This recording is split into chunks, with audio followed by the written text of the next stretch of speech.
એટલે problem is that મને કેટલાય લોકોએ કીધું કે સાહેબ તમારા મીમ્સ બન્યા, એટલે મારા બોલો હવે હું મારા જેવો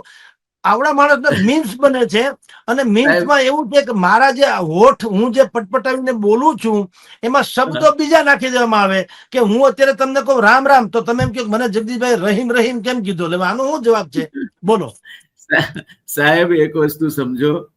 કે આપ જે કહો છો આ બધું થવાનું છે, આવનાર સમયની આ વરવી વાસ્તવિકતા બનવાની છે,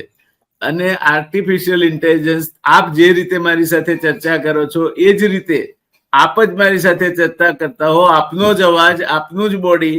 એક કોપી કરી અને લોકો સામે મૂકી શકવાનું છે.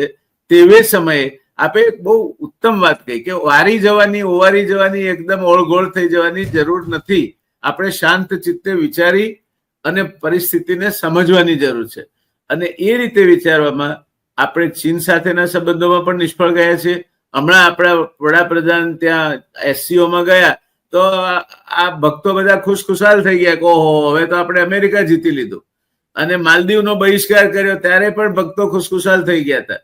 23 ઓક્ટોબર 2023 ઇઝરાયલ પર હુમલો થયો અને ઇઝરાયલે વળતો પ્રહાર કર્યો ત્યારે ઇઝરાયલની તરફેણમાં નિવેદનો આપ્યા હતા સમજ્યા વગર કે ફિલિસ્તીન આપણો મિત્ર દેશ છે.